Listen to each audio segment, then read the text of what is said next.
Om Tava Kathamritam Tapta Jeevanam Kavibiriditam Kalmashapaham Shravanamangalam Srimadatatam Bhuvi Grinanti Ye Bhurida Janaha.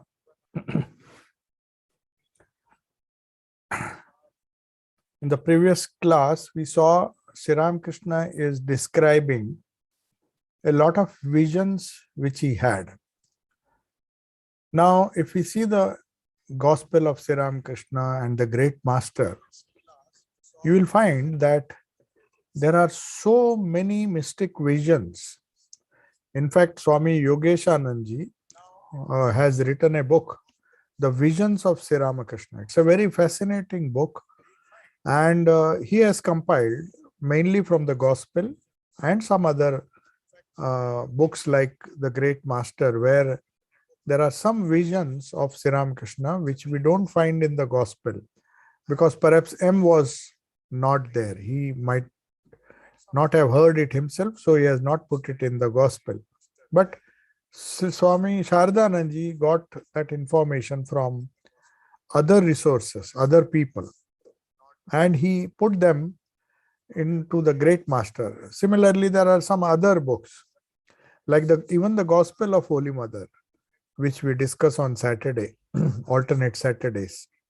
There also Holy Mother says that Sri Ramakrishna told her this or that, and he explained some of his visions to her. So we get references from different sources. And this book, The Divine Visions, The Visions of Sri Ramakrishna, is a compilation of all the different visions which he had. So we are discussing one such vision. There are many such visions, but he has classified here where he gives this particular heading to this conversation which took place, where Sri Ramakrishna is telling M. So he's telling his earlier story, that is the heading, the earlier story, wondrous vision of the form, branch of the banana tree. Now these are all strange titles, but they depict different visions Sri Ramakrishna had. He's telling his earlier story. So I think this was how M noted down points. He summarized everything in this heading, and he has retained those headings. Sri Ramakrishna's earlier story, his wondrous vision of form, branch of the banana tree. And then perhaps after going home, he would elaborate these thoughts or elaborate these conversations and write them and try to reproduce them in a notebook, in his notes, where he used to mention all the details, whatever he could recollect. Very often they were done on the same day, but sometimes when he was busy, he used to find some time during his school hours. Say he had a period off. So he will simply go to his favorite place on the top of the school building near the terrace, where he had made a small, cleaned a small, where the steps lead to the terrace, there was a small landing there. And he had made a nice cozy place there to sit quietly, because nobody would go there to disturb him. So he would often be seen there and meditating in between two classes. So we people find it so difficult to find some time for our own meditation, for our own contemplation. In the midst of our various tasks we did. M was a very busy person. He was the principal of Morton Institution. So naturally he had to do a lot of teaching, a lot of administrative work, and transport was not so easy in those days. So with all this, he used to rush to rush to Dakshineshwar, or wherever Sri Ramakrishna visited. Sometimes he was found in Balram Bose's house. He used to travel himself. So naturally, M had to visit all these places very often by foot, because he was not a very rich person. And sometimes he used to come by carriage, shared carriage. And Sri Ramakrishna was kind enough to arrange for his return journey. Sometimes when some rich devotees used to come, he used to say, can you please take him back? So there were some devotees who were requested by Sri Ramakrishna on behalf of some of the devotees like M and other devotees who would get a lift in their carriage, which was going to their respective homes from Dakshineshwar. So it was quite a distance he used to cover. So these points which he noted, obviously he did not have time to note verbatim what he heard, but he had a wonderful photographic memory. So it is very likely that he would have noted down these headings, which as we find them. That's why in the original edition, they have the original or the first edition, all these headings were there. Later on, they were removed partly because Nikhilanji felt that these headings were not necessary. There is a continuous conversation going on. And moreover, everything was arranged chronologically.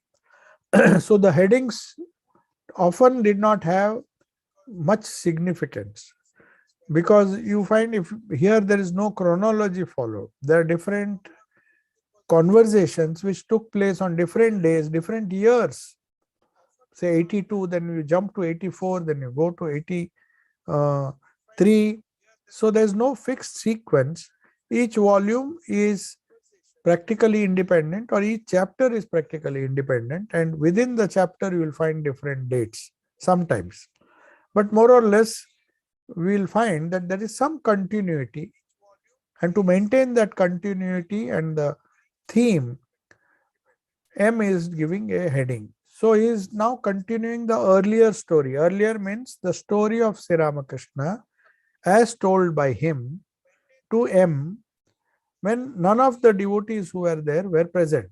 None of them were there when Sri Ramakrishna did sadhana. The devotees had not come. Most of them started coming after 1880s or 1882, as M came much later. Even Naren and all the direct disciples. So before that, there was a long period of his stay in Dakshineshwar where he did wonderful sadhana, except Hriday and a few other very old devotees like Mathur Babu and others. Most of them had even passed away. Rani Rasmani and all, they were not there. And there were some people who were perhaps used to visit during his sadhana day but did not know what was going on. It is only Hriday, who was with his uncle throughout, who could give a lot of information. But knowing the nature of Hriday, Swami Shardan used to cross-verify it. Sometimes he would tell certain things. His memory was not so good. He was not so keen as M to record all these things. But anyway, all the information that was gathered from people who were alive at that time, or whether they were alive or whether they had written some reminiscences which have come to us now. Based on that, all these visions have been compiled. So in one of the visions, Sri Ramakrishna says, you see, one day I saw a wondrous form. He is not explaining what kind of form he saw. He saw a form.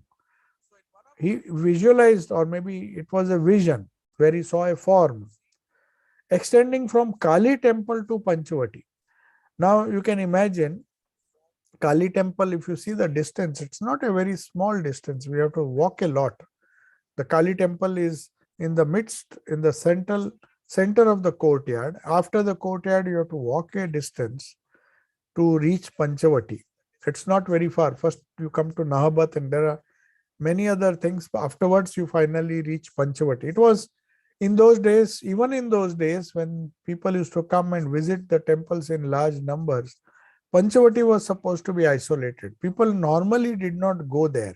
It was such a deep and thick, like a forest, thick part of this Dakshineshwar campus. It's not so open as it is now. Now all the trees have gone, the old trees, including the Panchavati. Panchavati means 5 trees, which Sri Ramakrishna had which were planted, and under that he used to sit. So he saw a wondrous form of some deity or something which extended from Kali temple to Panchavati. Maybe it is a stream of light or something, we do not know. But he's telling him, do you believe it? I saw that form, such a long form. Then, of course, M was surprised. He said he takes a leaf or two from a branch in the Panchavati and puts them in his pocket. So M, just like any other ordinary devotee, said, what can I say? But since you saw so many visions under this tree is very holy, I'll take one or two leaves for my own, for preserving. So that is how M reacted. Then Sri Ramakrishna continues. He says, do you see where that branch fell off? I used to sit under it. So I took a green branch from this tree and have it at my home. So perhaps he had a desire to plant that Panchavati banyan tree, because banyan, you can take a small green branch. If it is fresh, if you plant it, it might grow into a big tree. In fact, the present tree which is there, the Panchavati tree under which, is a branch of the old tree. The old tree has died, they have planted it, and it has again grown into a big tree. But the only connection is that it is a branch of the old tree. So M says, I have taken a green branch from this tree and have it at my home. Maybe a spot, put it in a pot. So Sri Ramakrishna smiles and says, why? M says, I am overjoyed when I see it. In the end, this spot will become a great center of pilgrimage. So he is anticipating that, not only anticipating, he is sure that a day will come when this will become, large number of people will come. So I just want to take a branch, a small branch of this tree, keep it in my home so that I can keep looking at it. And that will remind me of the Panchavati and your holy company, though I am quite far. Then Sri Ramakrishna just smiles when he hears this answer. Then he says, what kind of center of pilgrimage? He says, now Dakshineshwar was not so well known even at that time. There were bigger places of pilgrimage like Banaras and all. Dakshineshwar now is assuming, as days pass, it is becoming a great center of pilgrimage. But Sri Ramakrishna, like a curious child, smiles and asks, what kind of center it will become? What kind of center of pilgrimage? Like Panihati? So Panihati is a place connected with Chaitanya Mahaprabhu. So a great festival is held at Panihati to commemorate Raghav Pandit. Now there is a large gathering. Sri Ramakrishna attends this festival almost every year because this is a very holy place for Vaishnavas. So there he dances in ecstatic love during the Kirtan, just as Gauranga, Chaitanya Deva, when he was alive, he did that here in that place. Unable to hold himself back at the call of the devotees, he came again to reveal his image of love during Kirtan. So here, M, who was seen in a crowd of people who were doing Kirtan with Chaitanya Mahaprabhu. Sri Ramakrishna, in fact, had a vision. When M came for the first time, M means Master Mahasaya, he said, I have seen you. I have seen you before. He had a intuition or a vision where he saw that Chaitanya is dancing with some people and one of them was M. So he was, at that time perhaps M did not believe him. But now he is asking him, will this Dakshineshwar become something like Panihati? Now Panihati, large crowds used to gather on that particular day when Chaitanya Mahaprabhu danced with the devotees. Now in an ecstasy, taking the Lord's name. So similarly, he says Sri Ramakrishna is creating a own Panihati here in Dakshineshwar. And he dances in ecstatic love just as Gauranga Mahaprabhu or Chaitanya Mahaprabhu did in Panihati. So just as he could not hold himself back, whenever devotees called him, Chaitanya Mahaprabhu would go to that place and dance with his devotees and taking the name of the Lord, Harinam Sankirtan, as they said. So now again he has come to reveal his image of love, the same love, prema, which higher love, the divine love which Chaitanya Mahaprabhu distributed to all, irrespective of caste, creed, and religion.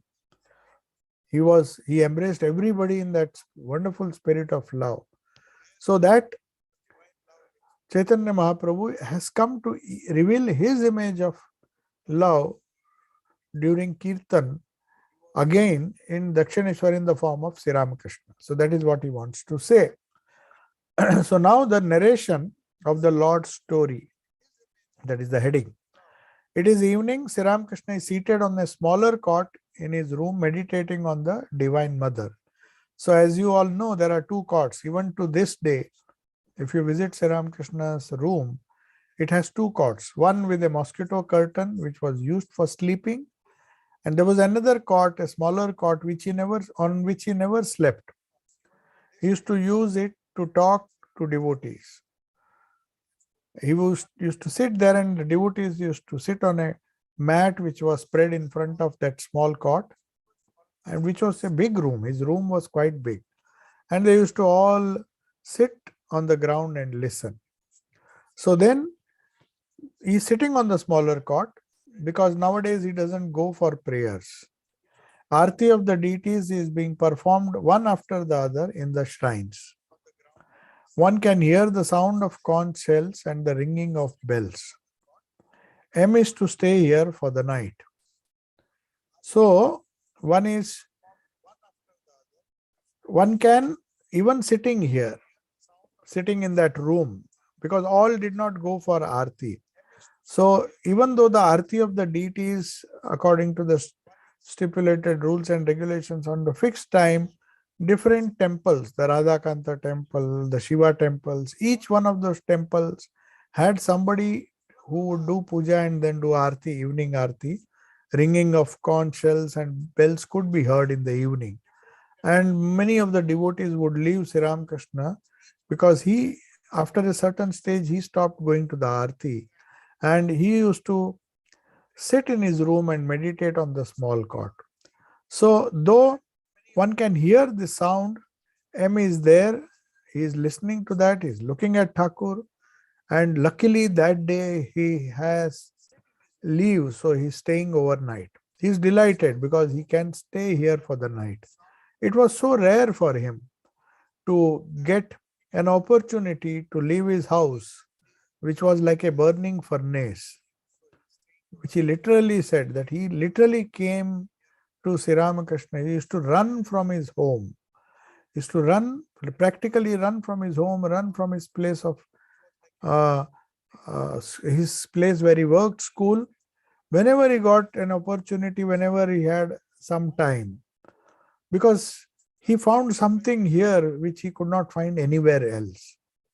So he has got an opportunity to stay at night, and after some time, Thakur asks him to read the Bhaktamala to him.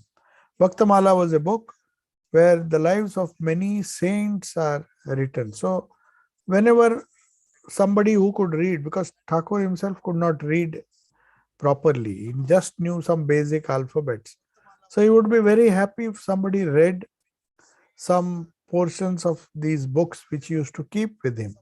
One of them was Bhaktamala, which is the story of different saints and different sages from our Indian tradition.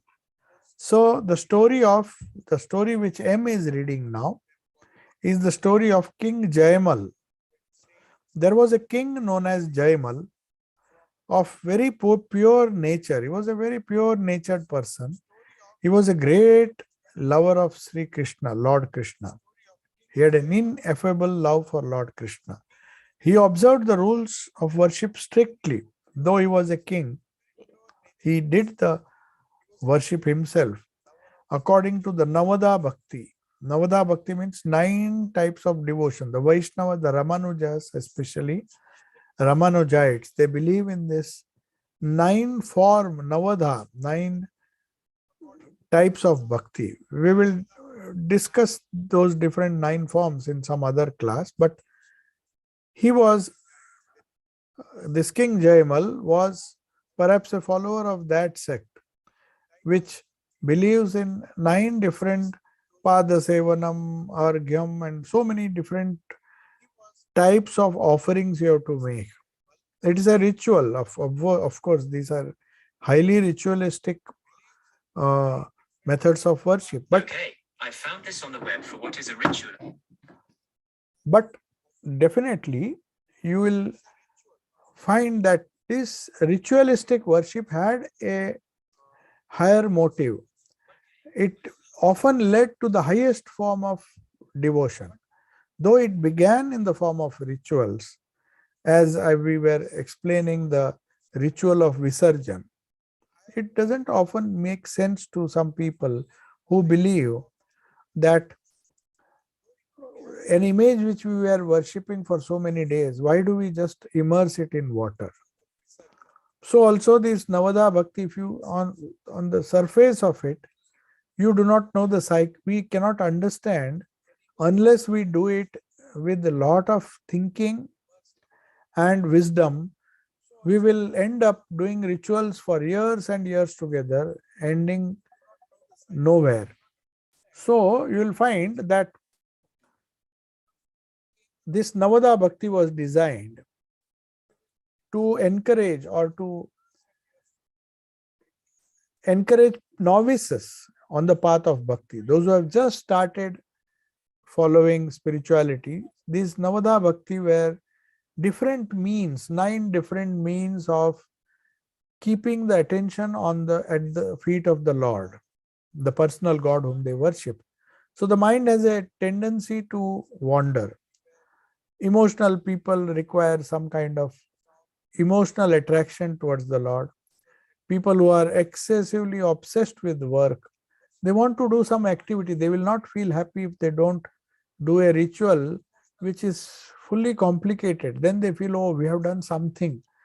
And then that is how they feel that they have pleased the Lord by these rituals.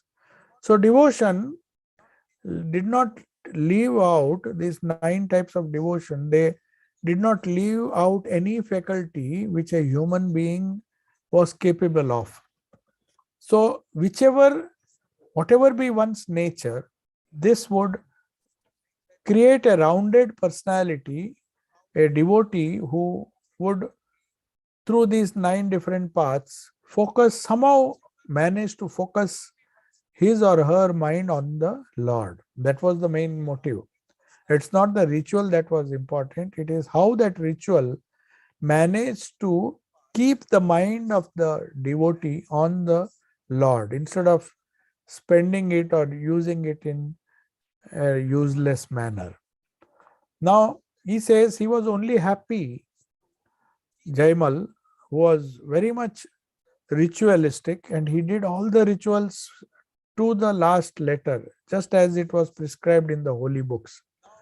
So he was only happy when he engaged in the worship of the deity Shamala Sundara. Shamala Sundara means it is a name of Krishna. Shamala means one who is dark. And Sundara means the beautiful dark one. So that is how Krishna is addressed.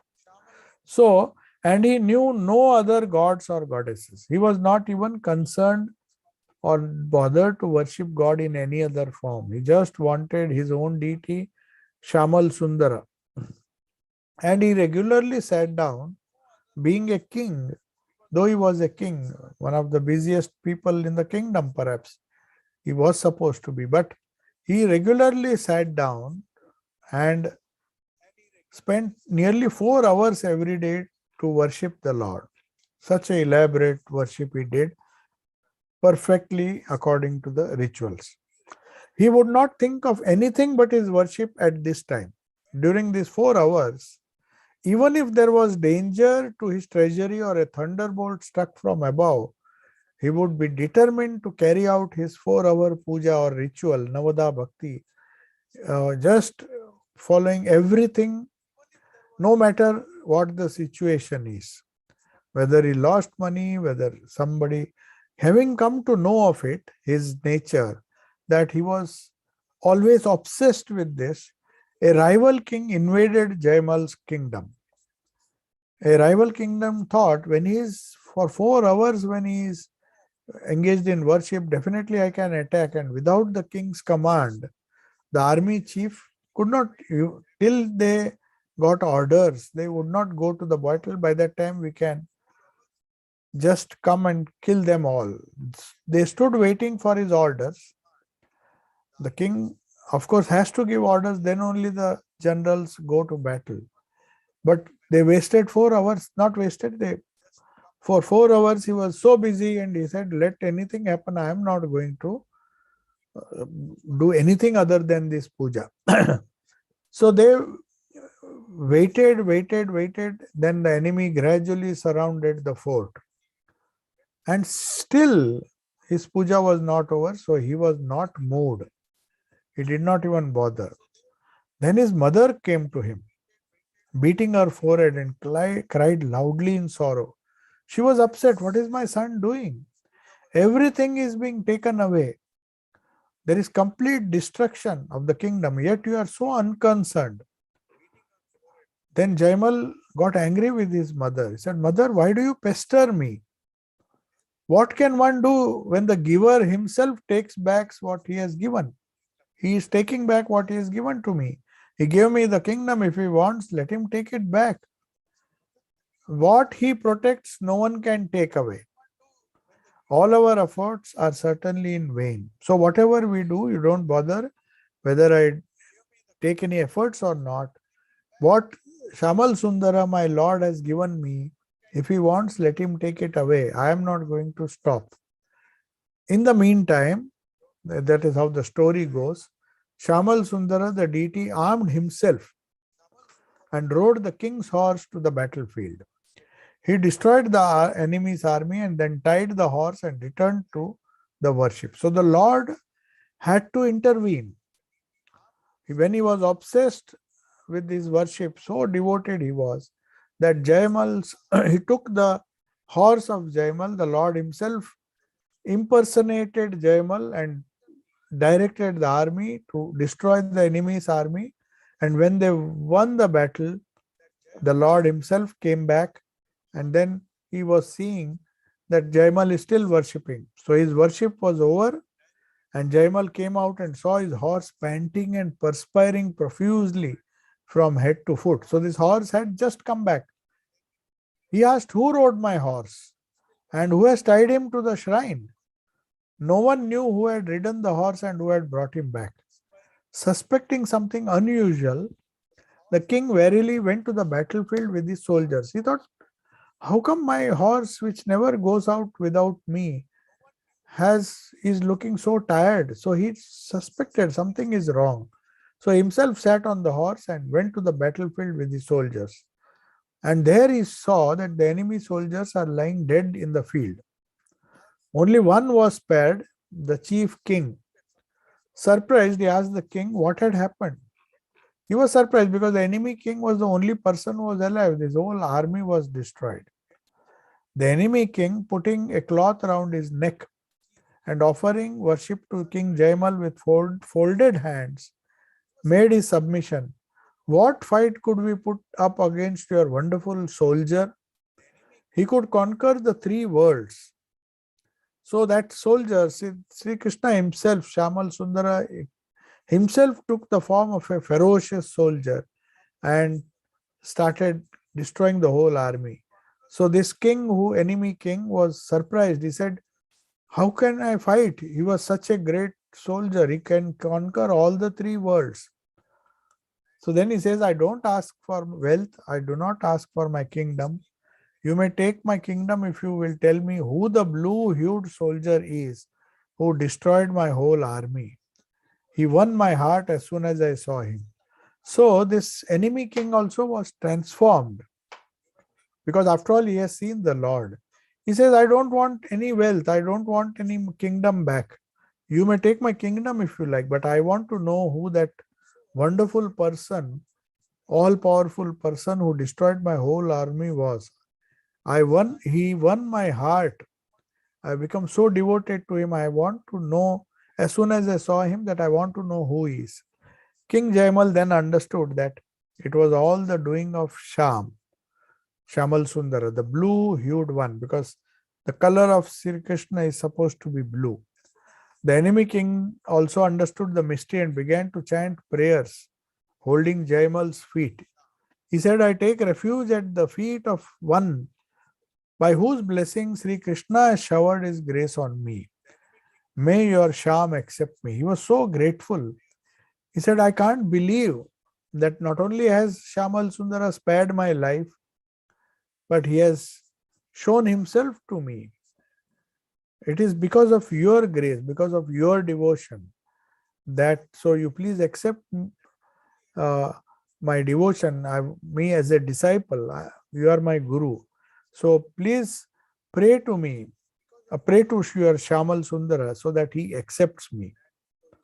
So when this reading was over, the reading of this life of King Jaimal, who was a great devotee of Sri Krishna, that was just over. Thakur now is talking to M. He is trying to make a comment. Then Sri Ramakrishna, the heading now is Dogmatism in Bhaktamala. Who is the intimate one? Janaka and Shukadeva. That is the heading. So now we'll see what it means. Sri Ramakrishna says, do you believe it? Do you believe this story?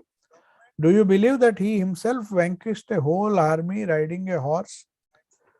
Then M was confused, but he says, the devotee definitely called him with a yearning heart. So I believe it. But whether the Lord was actually seen riding a horse, I do not know. He could have come on a horseback, but I am not sure if he was actually seen.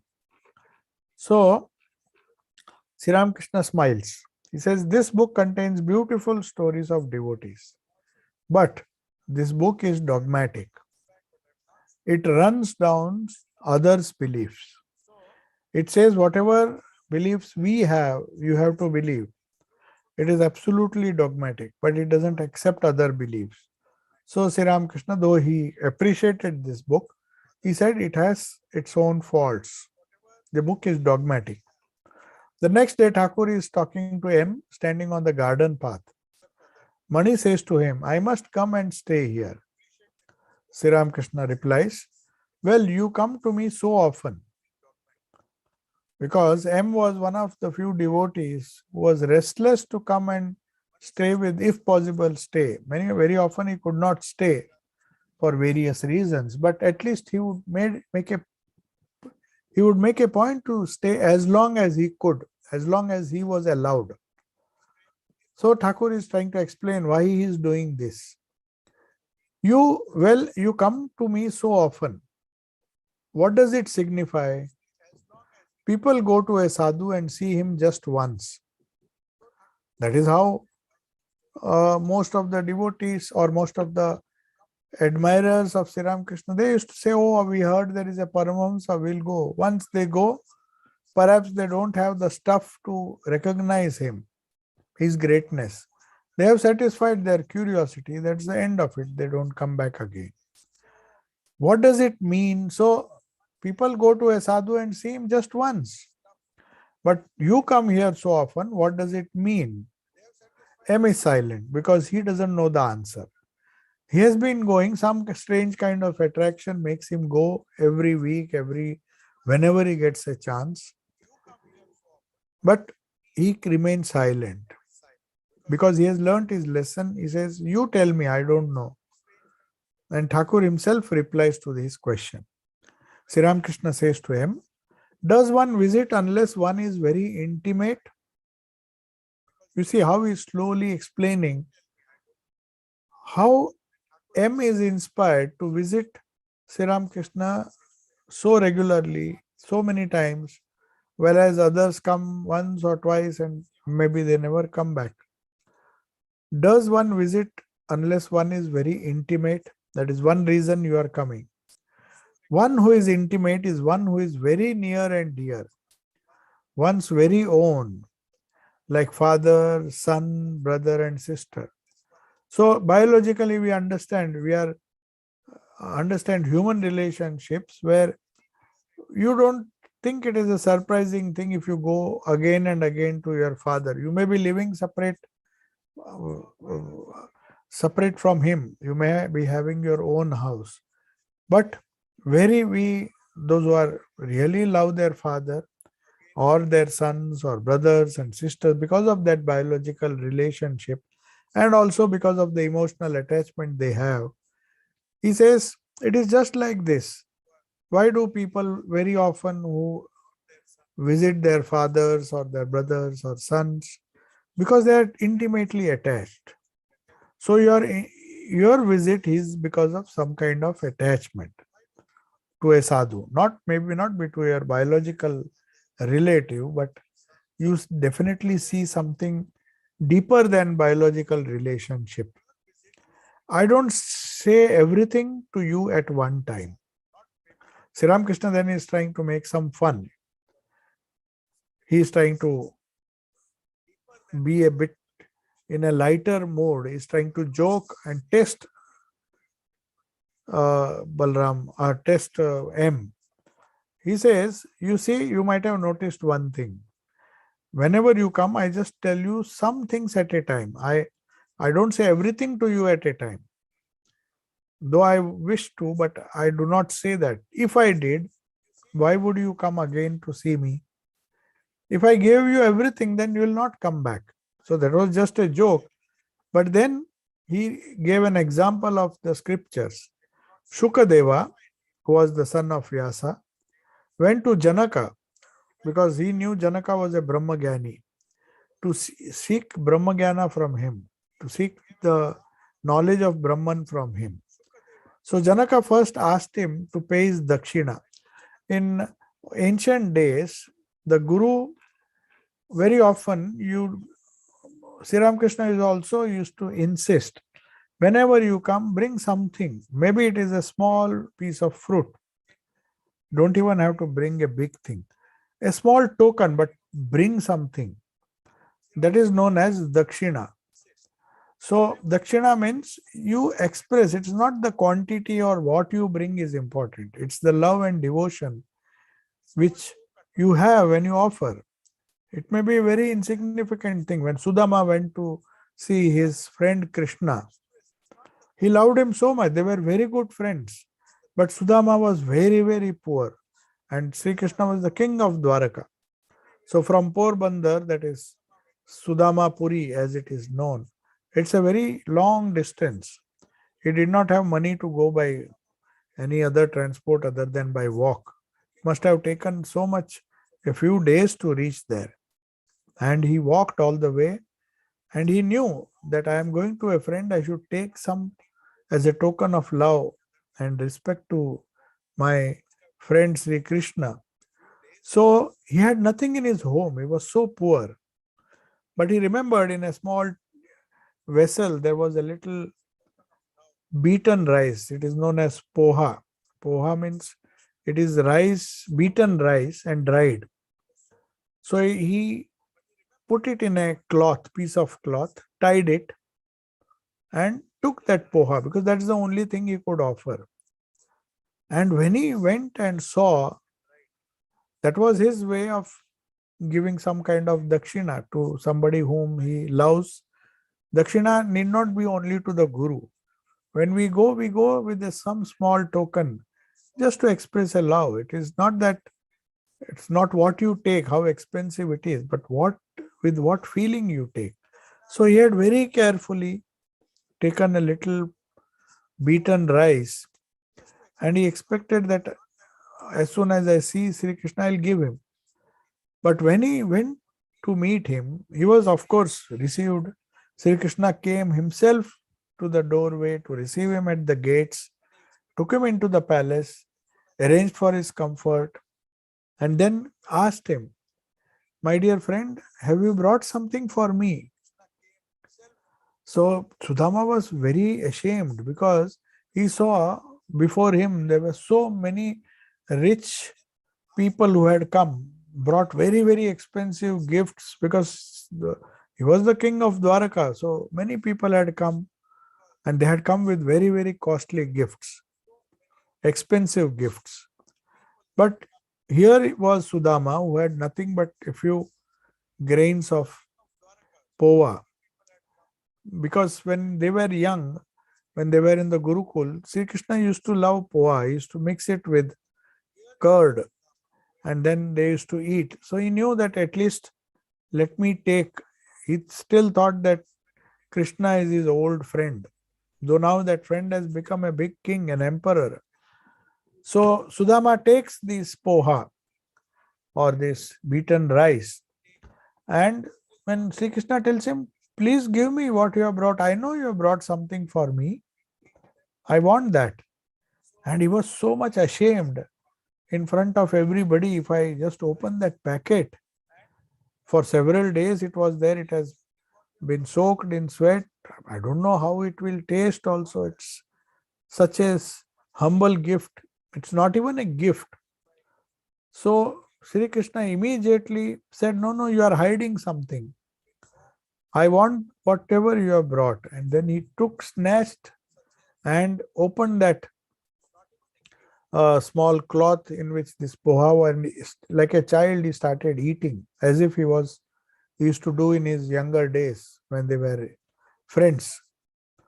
So that transformed the entire condition. Every grain of poha that they say, that is how the story goes. When he returned back, Sudama, that was the end. He treated him nicely, spoke about the old days, and then finally he left his friend. And when he went back, he could not find his home. He perhaps thought somebody has destroyed his little hut and built a big house in its place. Then his wife and children, they came and they said, no, no, this was built by somebody who came and said Krishna has, the whole new house was created. A very nice house with all the facilities. So with every grain which Sri Krishna took something, he has returned, which is thousandfold. So that is why they say this Guru Dakshina, though its value may be very less, it's not what you give. People would have brought expensive gifts, but Sri Krishna was not impressed because there was no devotion behind that. That love was missing. So, whether it is motivated by love or whether it is motivated by pride that I'm giving some gifts. Anyway, Shukadeva, when he first went, jokingly, Janaka first asked him, please give my Dakshina first. So Shuka was a little perplexed. What kind of guru is he asking me? Then Shuka said, how is that the teacher's fee, how it can be due before the instruction is given? We normally pay fees when everything. He was also trying to test. He was himself a Brahmagyani. So then Janaka laughed and he said why he asked for this Dakshina first. He says, when your studies are over, when I teach you the knowledge of Brahma Jnana, then you will not be able to differentiate between guru and disciple. You will feel that oneness. So I ask for the teacher's fee in advance. So then that I know you are such a wonderful student that you will immediately see no difference between the guru and the disciple. You will become one with Brahman. Then where is the guru and where is the disciple? He was of such a great caliber that just a little instruction and he would, Janaka knew he doesn't require much training or much knowledge. The moment I utter something, the Mahavakyas, he will realize then who is the guru and who is the disciple. That's why he says, of course it was a joke, but he says you better give it now. Because afterwards you will say that who is the guru, who is the disciple, then who will give what the gifts to the dakshina to the guru, because there is no guru left. So this is what Sri Ramakrishna is trying to explain to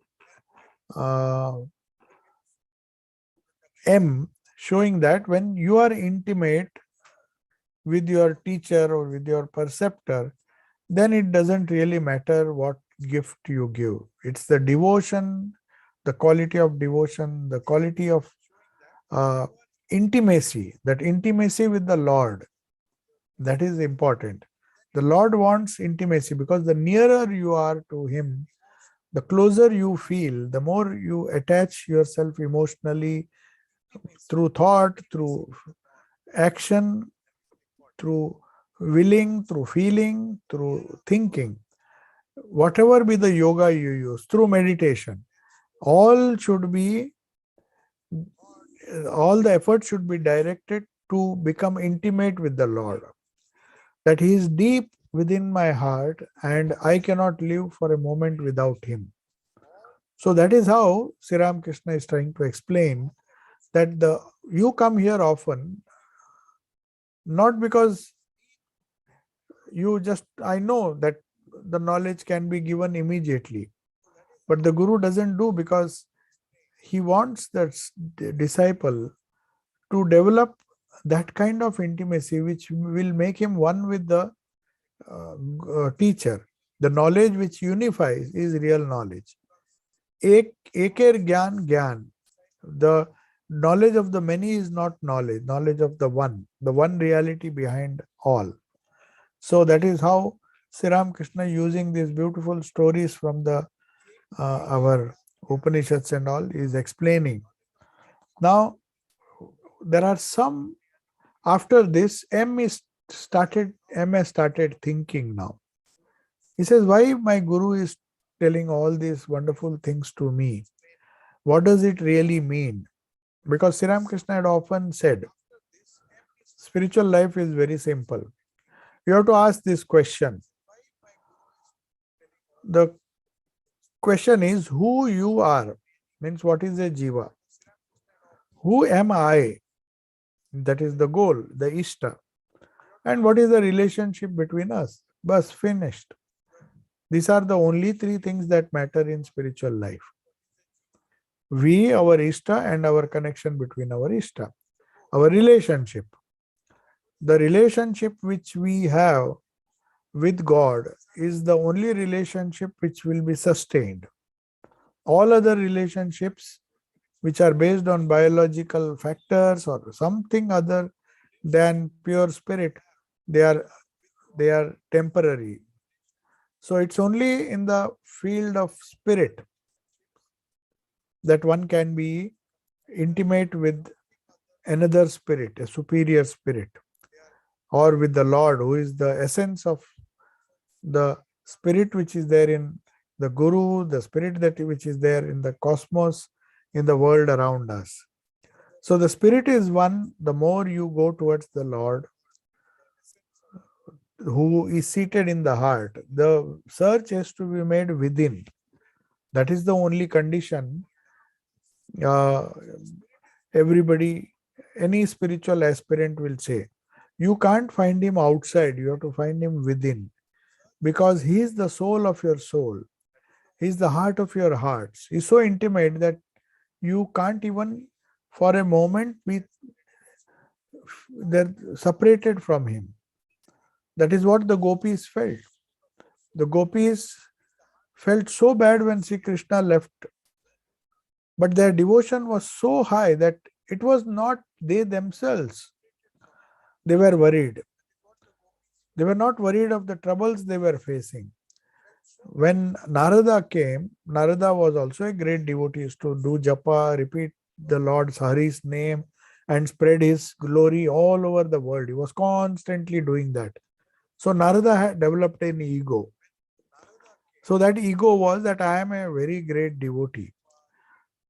Then Sri Krishna, just to test him, said, we just wanted to break his ego, destroy his ego. He said, why don't you go to Vrindavan where my devotees are there? The gopis are there. Just go and meet them. So Narada thought, maybe I'll go there and give a nice piece of my mind to them, to tell them what devotion is. That is what he thought. But when he went to Vrindavan, all the gopis, poor, rich, old, young, most of them had become old. In fact, they were older, all of them were older than Sri Krishna. Krishna was a mere boy when he left Vrindavan for uh, forever. He left Vrindavan forever. He never came back. But see the devotion. So Sri Krishna wanted Narada to see how great their devotion, how much greater their devotion was. So, uh,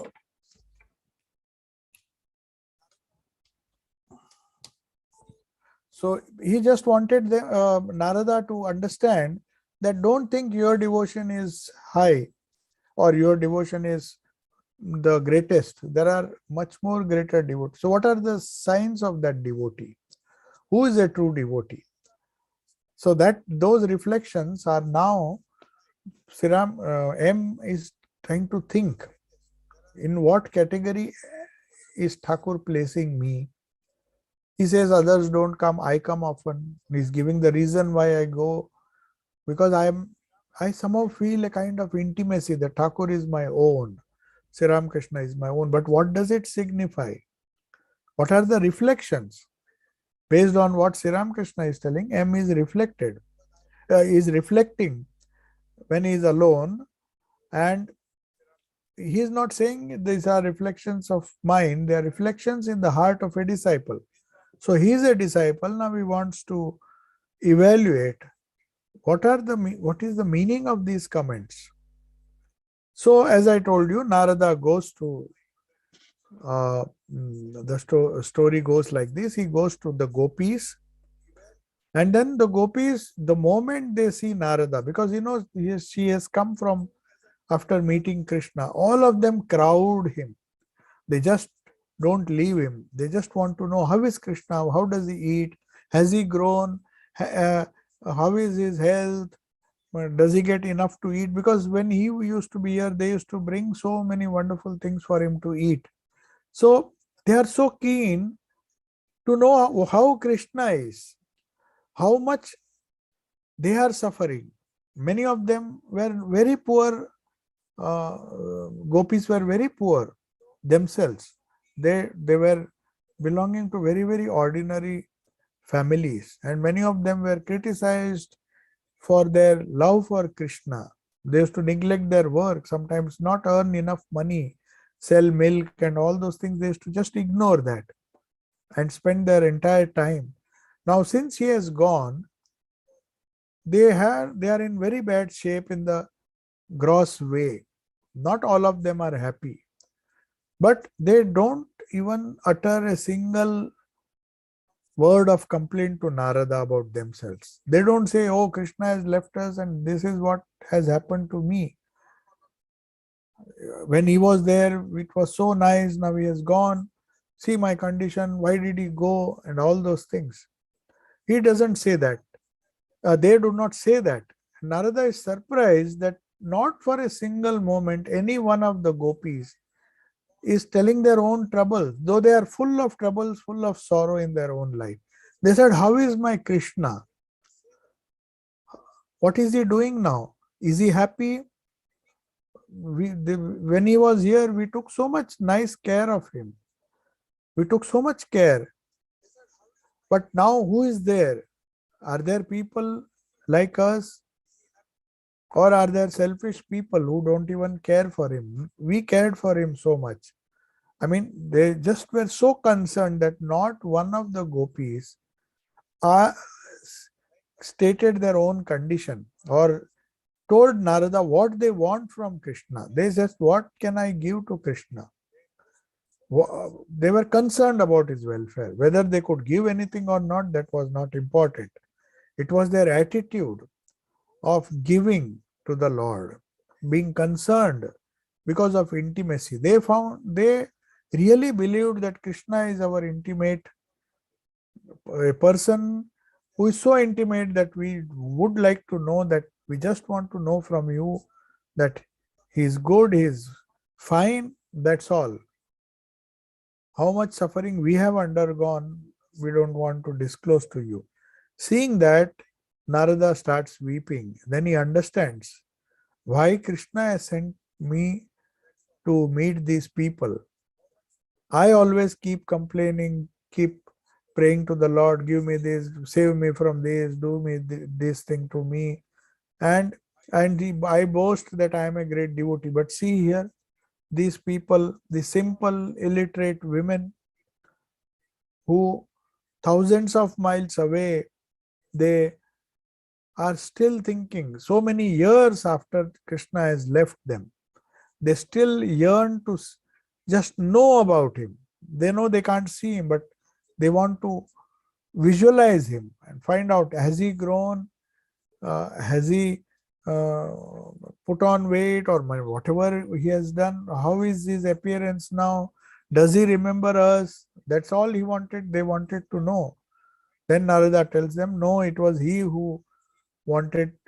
Now it has opened my eyes. Seeing you, I realize what a silly devotee I am. You are far greater than me. Then he bows down to all the gopis.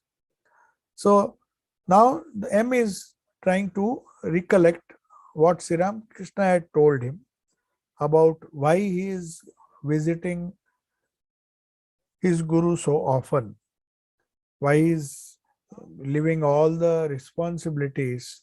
He was a very busy person, but still, whenever he got a time, he took an opportunity to visit. And then he is now reflecting on whatever he heard. It is the bright fortnight, that is Purnima. The moon has risen. M is strolling on the garden path of the Kali temple. On one side of the path are Sri Krishna's room and Nahabat, Bakultala and Panchavati. These are on one side. On the other side, because he is walking along the river side, is the bright waters of Bhagirathi. The holy Ganges, Bhagirathi is Ganga.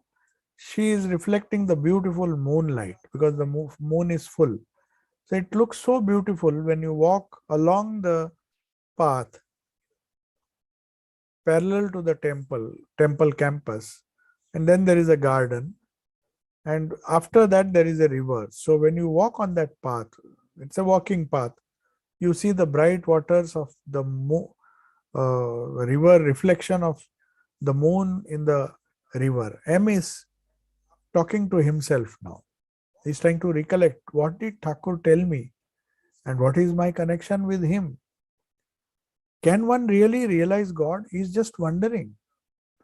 I'm so intimate with Sri Ramakrishna, and he says, Ramakrishna says so, but can I really realize God? He says, do a little and someone will come and tell you the way. In other words, he has asked me to practice some spiritual disciplines. Well, I have married and I have children. Can one married and with children still attain him? He has his own doubts because he has seen day and night.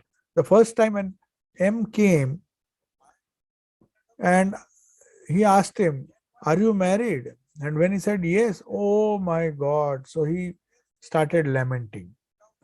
Then his heart was palpitating. I said, what have I done? Have I done something? So I have committed some great sin by marrying. Then Sri Ramakrishna just kept quiet. Then he said, do you have children? Then his heart was beating more. He said, now I don't know what reaction will be there. He quietly put his head down in shame and he said, yes. Oh my God. He pointed out to somebody. So he expected that perhaps he would be one who is unmarried and who has come and is so keen with spirituality. Then he said, oh Ridu, see, he is even having children. Then it was a shock to M. But later on he explained why he said that. But first it came as a shock. He was thinking that because he was a professor, because he was well versed in philosophy, he knew everything about religion. And here a simple sadhaka is telling him, perhaps who has not even gone to school, he tells him that, oh, he has married and he also has children, Ridu. Then he says, have I done something wrong? Is it not possible? Then he says, otherwise, why he would have said so? Can one with married and with children can attain him? And then he thinks, certainly one can, if one struggles enough. Otherwise, why should he have said so to me? Is it not possible by his grace? But he tells the condition that it is by his grace that it is possible. So then he says, one sees the universe in front. He is now contemplating in his own mind. Sun, moon, stars, the living beings, how have they all come to existence? Who is their creator? Moreover, what am I to him? What is my relationship? I have not have any biological connection with him. He is neither my relative nor even a distant friend. But somehow there is some connection. What is that? And then he says, this life, moreover, what am I to him? Why is he worried that I don't have knowledge of the spirit? So he says, this life is vain without this knowledge. And Sri Ramakrishna obviously is the best among men. I have never seen such a great saintly person in my life. He has certainly seen the Lord. If not, to whom does he talk day and night, crying, Mother, Mother? And how is it that he has so much love for the Lord, so much love that he loses outer consciousness, thinking of Mother? He goes into samadhi, becomes inert, he sometimes laughs, sometimes weeps, sometimes he dances and sings, intoxicated with divine love. So then he says, this reflection is going on, and then Sri M slowly leaves that place and is deep in thought. He's still contemplating what is the reason why Sri Ramakrishna said, you come here very often because you are only intimate people come. So what is this intimacy of the spirit? How does it work? All these things are there. Then we'll come to another chapter. We'll discuss it in our next class. So let me see if there are some questions.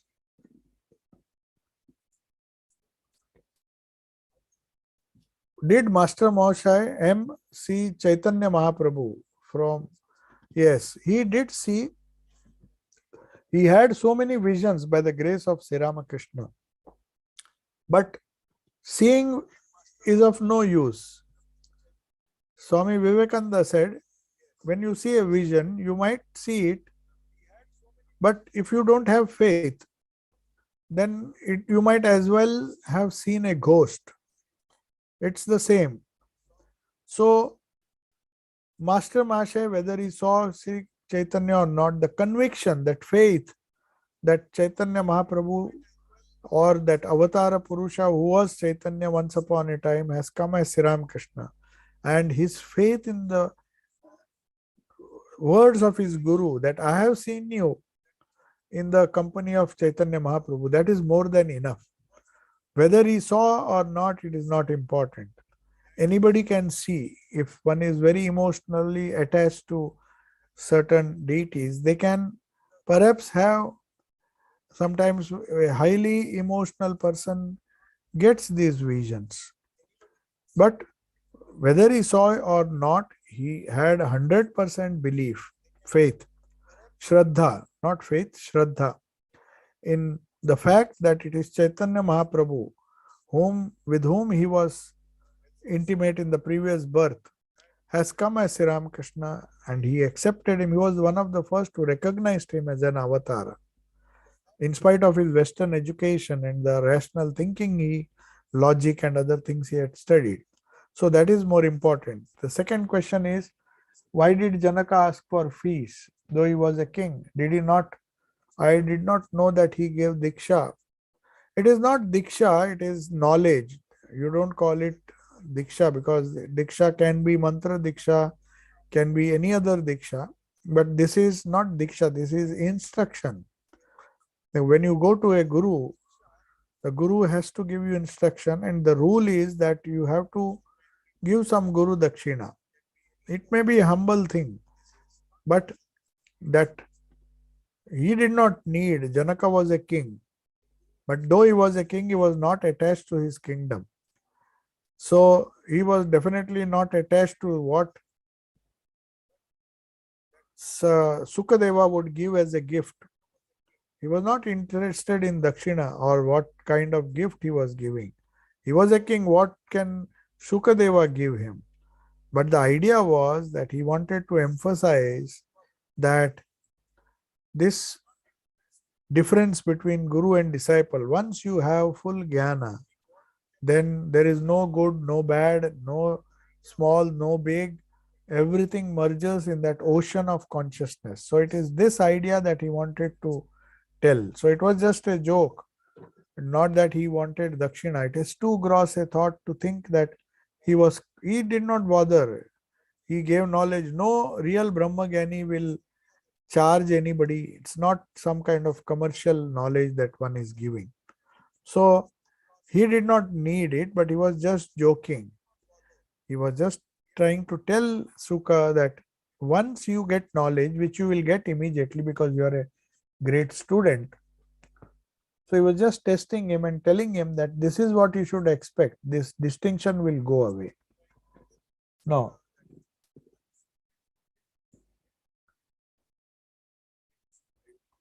okay, you said that Shukadeva, son of Vyasa, went to Janaka. Wasn't Janaka at the time of Ramayana and Vyasa during Mahabharata? Were they contemporary? Now you see there are different ideas. This Vyasa is not one particular person. Vyasa, just as we see, there are so many Krishnas also.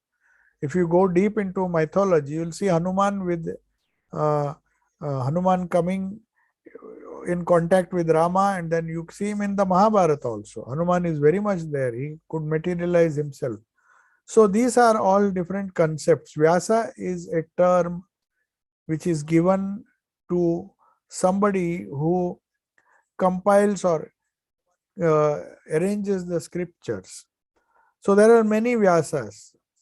There cannot be one Vyasa who writes the Mahabharata, one Vyasa who compiles the Vedas. It's not possible, humanly possible for one person to do all these things. So Vyasa is a title. So the Janaka, the going to Janaka, these are all mythological stories. If it is not the historical truth that is important. If you see, there are some of these people live for 150, 160 years. It's not a historical fact that is important. It is the essence of what they convey. Janaka was a excellent example. In fact, Shukadeva also, Vyasa also, there is a story where there is a Vyadha, a butcher in the Mahabharata, who is a guru to so many people, though he is a butcher. So also Janaka, though he was a king, he used to instruct, and great Rishi Putras. Obviously, by profession, he was a king, a Kshatriya, and why should rishis go to him? But he was a Brahmagyani. That is what is conveyed here. Okay. So one need not go into the historical Vyasa or historical Krishna. If you see the lectures on Bhagavad Gita, which Sri Swami Vivekananda gave, he says there's so much of confusion even with the historicity of Krishna. How many Krishnas are there? There's a Krishna in the Upanishads. He seems to be everywhere. So many stories have been woven around him. They often appear to be contradictory. Then Swami Vivekananda was born and educated in the Western logic and all. He goes and tells Sri Ramakrishna, I don't believe, this is all confusing. There is no Krishna, there is no historical Krishna. Can you prove it? Then Sri Ramakrishna tells him something very significant, which we have to remember. He said, take for granted that Krishna never existed, the gopis never existed, the Bhagavad Gita never happened. Think for a moment that they never existed. But he says, whoever wrote the Bhagavad Gita, whoever created the character of Krishna, if he did not have those qualities himself, could he write that philosophy? So even if it is a historical person or it is not a historical person, these characters are living. These thoughts, the Krishna consciousness is still there. The Rama consciousness is still there. Rama is not a person, it is a consciousness which has solidified. So we call them after, say, many hundreds of years, thousands of years. People might even doubt the historicity of Ramakrishna because there is no evidence. Like Buddha, now people doubt. They say there is a tooth of Buddha in Sri Lanka. Now we do not know whose tooth it is, but they worship it with so much of devotion. So, what does it mean that the Buddha, whether he was a historical person or Christ for that matter, everybody, the historicity is not important. What they teach and the message of that and the life, whether it is the imagination of the poet or the rishi, that imagination gives the real value to their character, and that is more important in transforming our life. Yeah. Om Shanti Shanti Shanti. Hari Om Tat Sat. Sri Ramakrishna Arpanamastu.